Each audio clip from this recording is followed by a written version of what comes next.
Hello friends, ముందుగా అందరికీ మహిళా దినోత్సవ శుభాకాంక్షలు. ఈ రోజు మనం జరుపుకుంటున్న రోజు సాధారణ రోజు కాదు. ఇది మహిళల గౌరవాన్ని, మహిళా శక్తిని గుర్తు చేసే రోజు.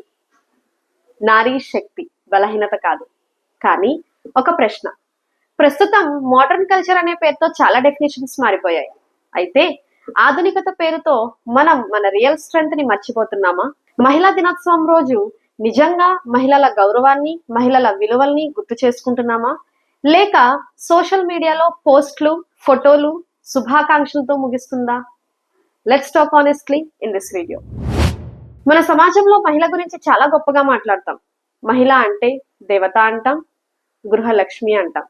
కానీ అదే సమాజంలో ఇంకా చాలా చోట్ల మహిళల ఆలోచనలను తక్కువగా చూస్తున్నారు. మహిళల కలల్ని చిన్నగా చూస్తున్నారు. మహిళా స్వరాన్ని వినకుండా ఉంటున్నారు.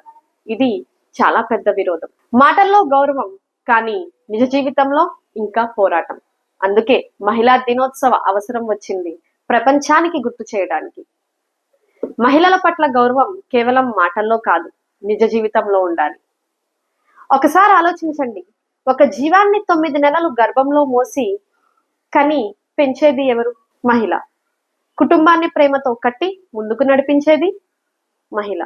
మరి అలాంటి మహిళ బలహీనతకు ప్రతీక ఎలా అయ్యింది? ఇదే కాదు, మన జీవితాల్లో మొదటి గురువు అమ్మ.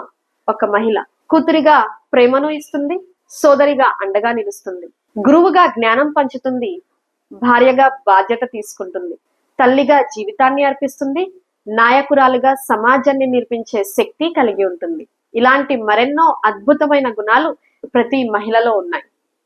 కానీ ఇప్పటి కాలంలో అతిపెద్ద సమస్య ఏమిటంటే ఆధునికత పేరుతో అపోహలు. మోడర్న్ కల్చర్ అనే పేరుతో చాలా డెఫినేషన్స్ మారిపోయాయి. మహిళా బలం అంటే గట్టిగా బిగ్గరగా మాట్లాడడం, స్వేచ్ఛ అంటే బాధ్యత లేకుండా జీవించడం, ఒక అమ్మాయి మృదు స్వభావం కలిగి ఉంది అంటే అది తన బలహీనత అని, అలాగే సర్దుబాటు వైఖరి కలిగి ఉందంటే అది మూర్ఖత్వం మరియు ఓటమితో సమానం అని. మరి వాస్తవాలేమిటి అంటే మహిళా బలం నిశ్శబ్దంగా ఉండి కూడా తన వ్యక్తిత్వంతో ప్రపంచాన్ని మార్చగలిగే మహాశక్తి. స్వేచ్ఛ అంటే బాధ్యతను తెలుసుకొని విలువలను కాపాడుకుంటూ తమ లక్ష్యాన్ని సాధించే మహత్తరమైన హక్కు. ఒక అమ్మాయి మృదు స్వభావం కలిగి ఉంది అంటే అది తన హృదయంలో ఉన్న దయ, జ్ఞాన, సహనానికి ప్రతీక. అలాగే సర్దుబాటు వైఖరి, ఒక అమ్మాయి అడ్జస్ట్ అవుతుంది, కాంప్రమైజ్ అవుతుంది అంటే తన బలహీనత కాదు. సర్దుబాటు వైఖరి మనసుల్ని కలిపి కుటుంబాన్ని, సంబంధాల్ని నిలబెట్టే గొప్ప బలం. అండ్ ఉమెన్ ఎంపవర్మెంట్, ఇది కూడా మనం చాలా ఎక్కువగా వింటుంటాం. స్త్రీ సాధికారిత అంటే పురుషులపై ఆధిపత్యం కాదు. స్త్రీ సాధికారత అంటే సమాన గౌరవంతో జీవించే హక్కు, ఈక్వల్ డిగ్నిటీతో జీవించే హక్కు. సో అపోహాలు వీడి వాస్తవాలు తెలుసుకున్నప్పుడే మార్పు సాధ్యం. ఈవెన్ మన సంస్కృతిలో కూడా, మన సనాతన ధర్మంలో కూడా స్త్రీని చాలా గొప్పగా వర్ణించారు. కార్యేషు దాసి, కరుణేషు మంత్రి, భోజ్యేషు మాత, శయనేషు రంభ, రూపేషు లక్ష్మి, క్షమయా ధరిత్రి, షట్కర్మయుక్త కులధర్మ పత్ని. ఇది మహిళను తక్కువ చేసి చెప్పడం కాదు, స్త్రీ ఔన్నత్యాన్ని, స్త్రీ బహుముఖ ప్రతిభను ప్రశంసించడం. పనులలో సేవలందించే మహిళగా ఉంటుంది, నిర్ణయాలలో మంచి సలహాలిచ్చే మంత్రిగా ఉంటుంది, ఆహారం పెట్టేటప్పుడు తల్లిలా ప్రేమను పంచుతుంది, జీవిత భాగ్యస్వామిగా అన్యోన్యంగా ఉంటుంది, రూపంలో లక్ష్మిలా శోభిస్తుంది, అండ్ శ్రమలో భూమిలా ఓర్పు కలిగి ఉంటుంది. ఇవి ప్రతి మహిళలో ఉండవలసిన గుణాలు. అలాగే బైబిల్లో స్త్రీ గురించి ఈ విధంగా చెప్పబడింది, ఆమె బలం మరియు గౌరవంతో నిండి ఉన్నది.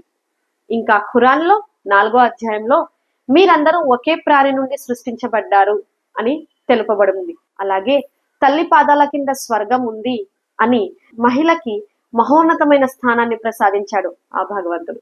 కాబట్టి మన సంస్కృతి, మన ధర్మం కూడా స్త్రీ విలువని, మహిళా గౌరవాన్ని, మహిళా శక్తిని ఎప్పుడూ కొనియాడుతూనే ఉంది.